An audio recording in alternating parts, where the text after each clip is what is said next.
thought maybe I was, at that point getting blamed for something else that I. So did you know a tree had not fallen on your vehicle or caused damage to your vehicle? Yes, I did. It didn't. So you knew that it wasn't a tree?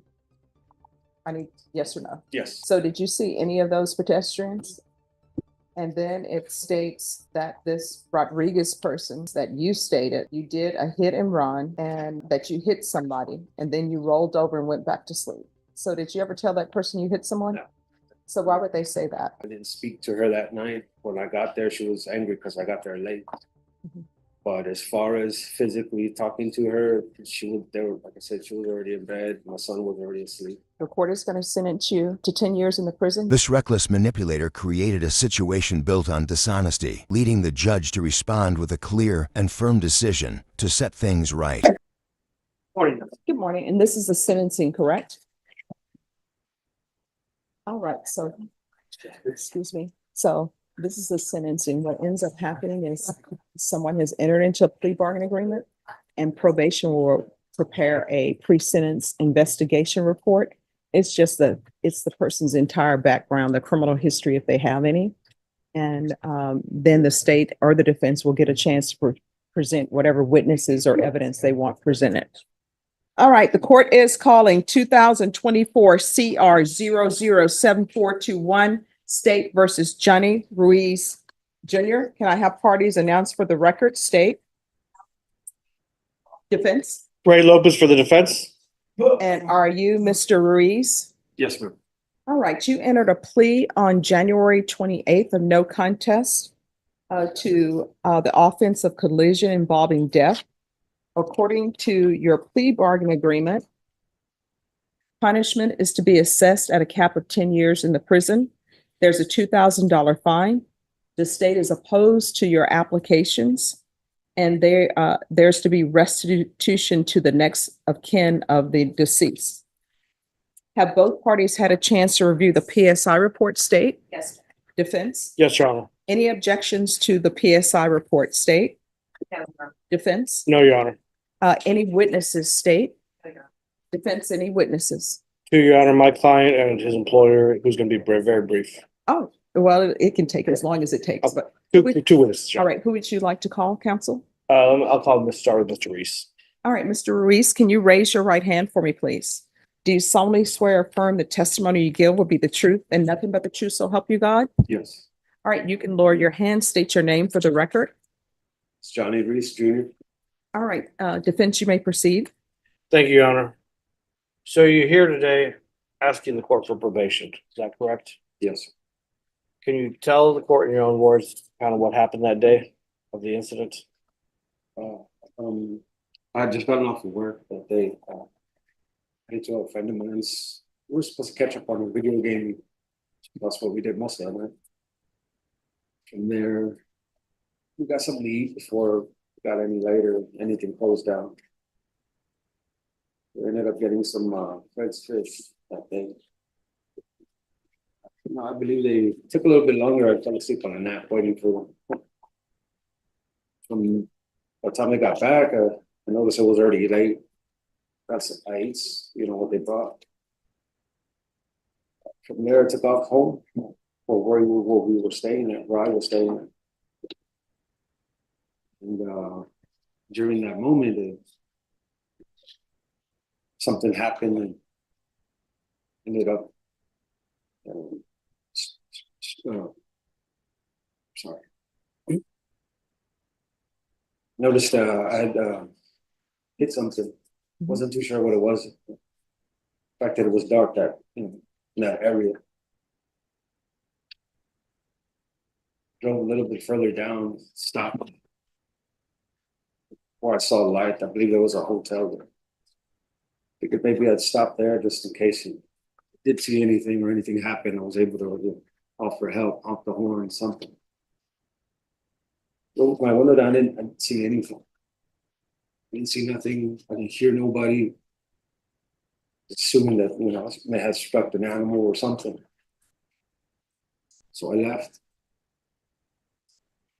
Got to where I was staying at, and I saw there was damage on the windshield, of course. I didn't see anything, that indicated that there's a person, a dog, an animal.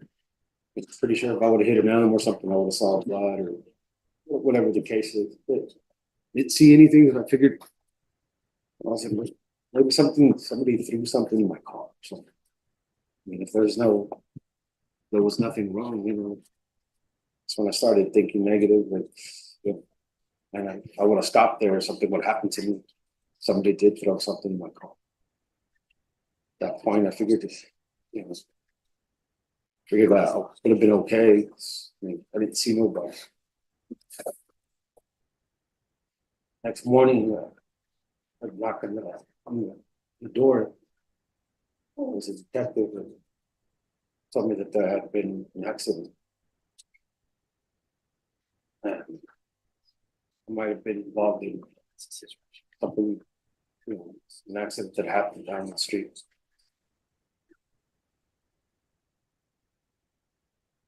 I just couldn't believe it. They just said it was an accident under a person. I asked, was everything okay? Were they okay? The detective assured me that the person was fine. I picked them up. He was in the hospital. That he was going to be fine. Except they took me in that day as well. So just, I guess, to the interrogation room or wherever they take me. They just asked me what happened that night. Same thing that I'm saying now. From that point, like I said, the detective assured me that he was going to be fine. He was okay. They just needed to find out what happened. Also told me that he was in the wrong because he was in the street. As far as what he told me, I didn't see who it was or what it was. He told me that it was a person. It was.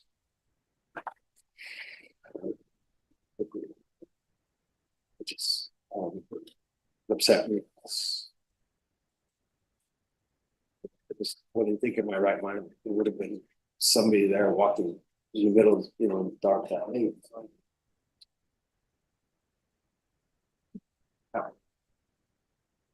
So when did you come to learn that the person that you hit in the collision ultimately passed away? It wasn't until a few months later I had learned that he passed away 2 weeks after he had been struck. And how do you feel about? Can you tell us what your mind was going through when you learned that information? Horrible.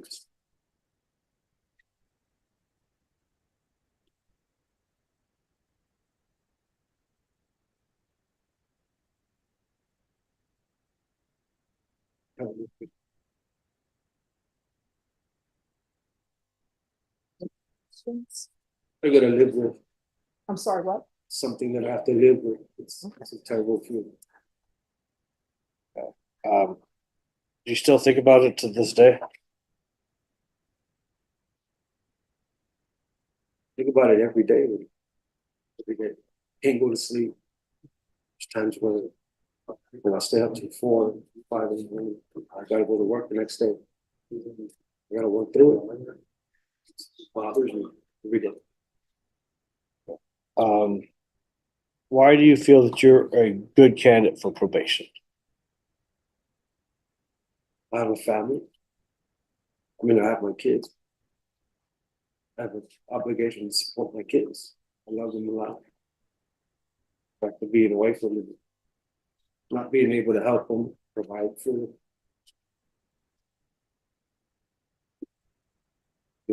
I've tried to, with the state as well, ask them, is there any way they can pay any type of restitution? As well, kind of take responsibility for what's going on. And for the court to grant me probation, I can continue to do my best to work. Now, have you been employed How long have you been employed for? For the past year, I think we started in February. So it's a little over a year already. And where are you employed at? It's a company, it's a landscaping company.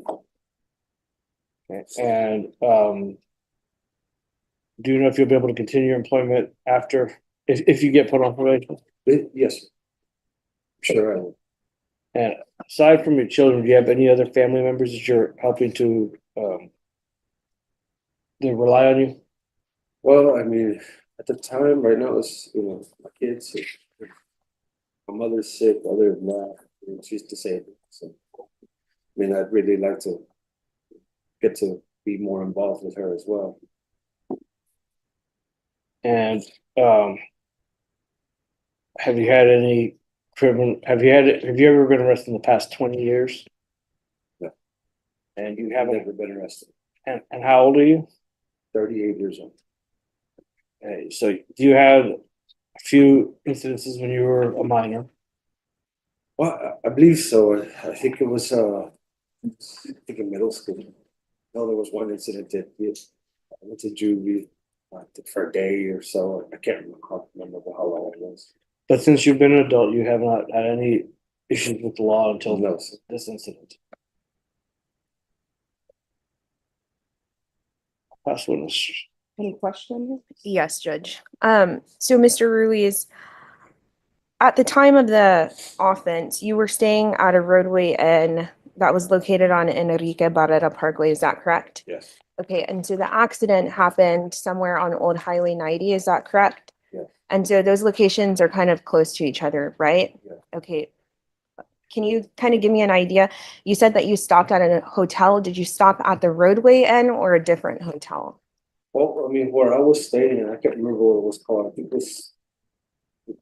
there's several hotels that were there. I stopped at the very first one. Like I said, where I saw that there was some kind of light. It was dark in that area. Okay, so you stopped at a different hotel, not the hotel that you were staying at. No. Stopped at a different hotel. Yes. Okay, thank you. And so regarding your vehicle is a relatively small vehicle, correct? Yes. It was a smart passion, like a smart car, is that correct? Okay, and so it had a good amount of damage to it, wouldn't you agree with me? So it had the broken windshield concentrated on the passenger side, right? Yeah. And then it also had passenger side body damage, correct? And then the broken or the headlight on the passenger side was also broken. And then the passenger side mirror was also missing. Is that correct? Yeah, I believe so. Okay. And so in the PSI and in your testimony today, you said that there's a lot of dogs in the area. Is that correct? Okay. And so you said possibly you thought that you hit a dog. Yes. The evidence that I've seen in the case suggests to me that when the complainant was hit, the body flew up onto the windshield, causing that impact. Is that fair to say? Yes. Okay. And so if you were to hit a dog, obviously a dog is not as tall as a human, right? Yes. And so if you were to hit a dog, you would have felt the impact of rolling over the dog, right? Possible, but for that type of vehicle, it's so low to the ground and tiny. Anything hits that windshield goes up. Okay. Because it's such an incline, that smart car. So you think it's possible if you would have hit a dog that the dog also would have flew up onto the, as well. okay. And so then I have some other questions. So you said the first time that you learned that you were involved in a collision involving a person was when the detective came to the hotel. Is that correct? Yeah. And before the detective took you downtown to take a statement from you, he kind of spoke to you at your hotel room, right? Yeah. And so when he was speaking to you at that point, you told him that you believe that the damage to your vehicle was caused by a tree that had fell on the vehicle, right? Okay. And so you weren't forthcoming with him at that time, right? Okay.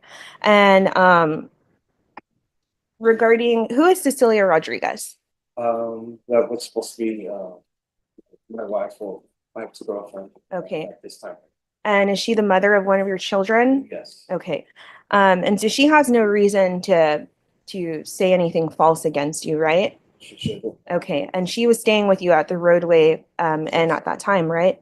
All right. And so Cecilia stated that she confronted you. So Cecilia noticed the damage, right, that night? No, she didn't go out that night. She didn't see nothing that night. Was it in the morning that It she was in saw the it? morning. Okay, and so when she sees the damage to the vehicle, she confronts you about it and you tell her you don't know what happened, right? Yeah. Okay, and then she stated that based on what she saw, she believed that you hit something, right? I don't know exactly what she said. No.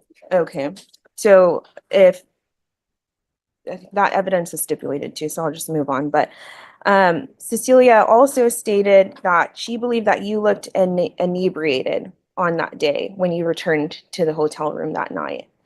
Were you under the influence of alcohol, or No. why would Cecilia say that? I'm not too sure, to be honest with you, because she wasn't even present of anything. When I walked in, trying to figure out what was going on. I undressed myself and got in some, my sleep clothes. Mm-hmm. I didn't really even talk to her that much.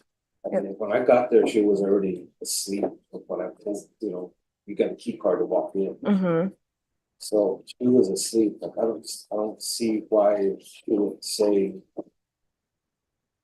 she would say. Okay, and then who's Edward Vargas? That's a friend of mine that was, well, at the time was a friend. He was in the vehicle as well. Okay, and so does he have any reason to say anything false against you? Okay, so my question is, why would Edward Vargas and Cecilia Rodriguez say that you told both of them that you saw something on the news regarding a hit and run? That was afterwards. That was in the morning, right? Yeah, that was in the morning. Before the police showed up at your hotel? Like, Okay, so you had some knowledge of what was going on, correct? yes. All right, and just going back to Cecilia, she stated that you stated to her that you hit someone, and when you told her that, she rolled back over and went into bed. I didn't talk to her as much as, she was already in bed when I got there. Okay, so all those other facts are correct. She was at the hotel room, she was in bed, she was asleep, she woke up briefly, but just not what you said it was not. Understand how something like that would come about. Okay, I mean, when I got to the hotel, they were asleep. She was asleep. My son was asleep. mm-hmm. Then later on, when you are talking with the detective, you state that you were driving the vehicle on the night of the offense and that you swerved to avoid hitting something on the side of the road and didn't stop, correct? Yes. But you were driving that vehicle that night, correct? You were the one that was involved in the collision that caused the death, correct? Yes. And you weren't exactly forthcoming in the investigation, right?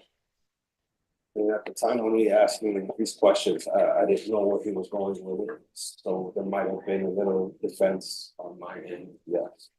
Okay. And then I know you said to this court that the court should grant you probation because you have family and kids that you have to provide for. I mean, do you think that's fair? The victim has kids that he can't provide for or be there for. Do you think that is fair? I was of the understanding that he didn't have any kids. Well, he does, and they're here today. I have no further questions, Your Honor. Any further questions? None of this witness, Your Honor. All right, you may call your next witness. Deal. I call Mr. Pajato.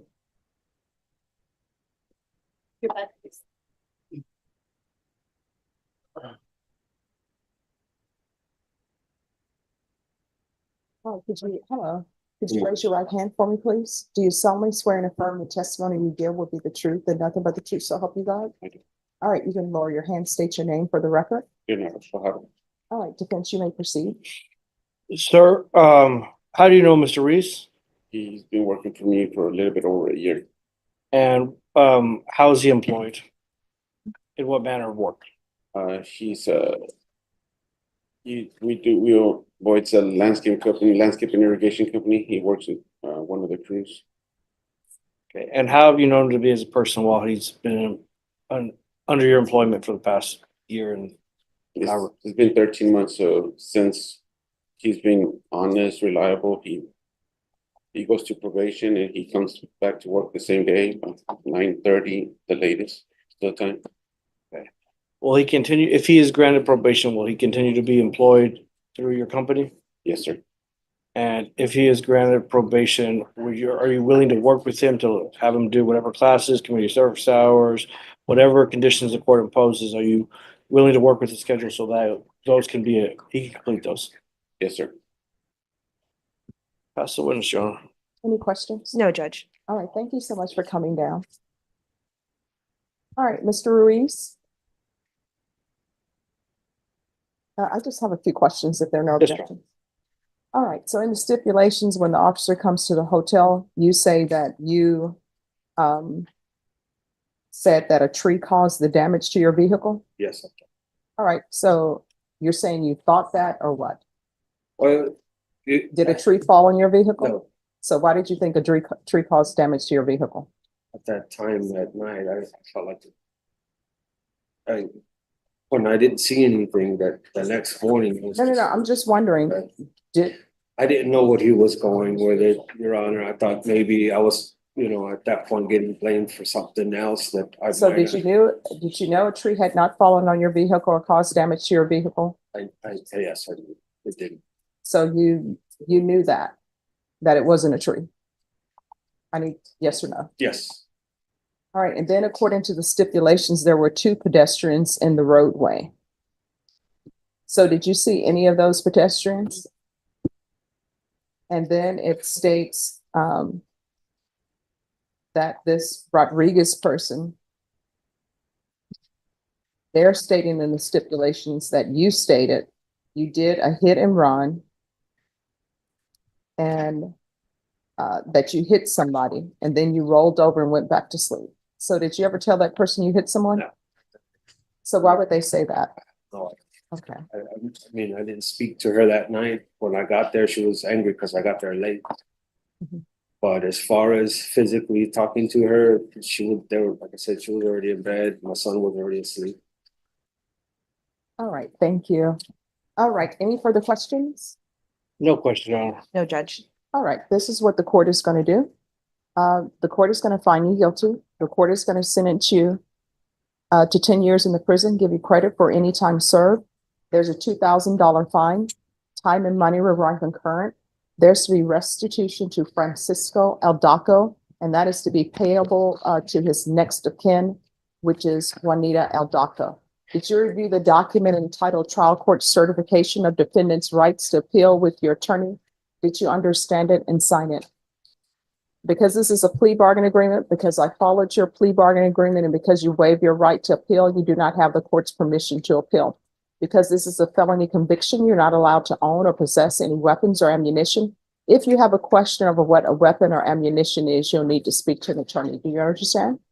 Yes. All right, we can go off the record. Here's the thing. Anytime that somebody does time in prison or Bear County Jail or in custody is a lot of time. But you still have more of your life in front of you to be a better person. You understand? All right. Judge, we have victim impact. All right. So what's going to end up happening is someone's going to speak to you. Just internalize what's being said. Okay? Judge, we would ask the court to maintain jurisdiction over this, see if we come back in 6 months. No. All right. Thank you. I just want to say that I understand the consequences of what I've done. No, I mean, everybody understands the consequences once they're at the Bear County Jail, but why are you taking things that don't belong to you? Didn't steal a car. Oh, well, you were with the car and in the car, right? Yes, ma'am. And the steering column was damaged, so that means that somebody stole the car. Yes. So why are you doing this? It was parked in front of my house, and I didn't know to call the police. So you just said, hey, there's a car parked in front of my house. Obviously, somebody has stolen it because the steering column is damaged. So what's the next best thing that I can do that makes sense to me? Oh, let me just drive around in it. I was gonna drive around. I was just gonna move it out from the front of my house. Oh, and you just felt, you know what, let me do a good deed today and move this car. Yes, ma'am. Doesn't make sense, but okay. 4 years deferred adjudication. This careless young man used a vehicle that didn't belong to him, so the judge placed him under strict supervision with clear conditions.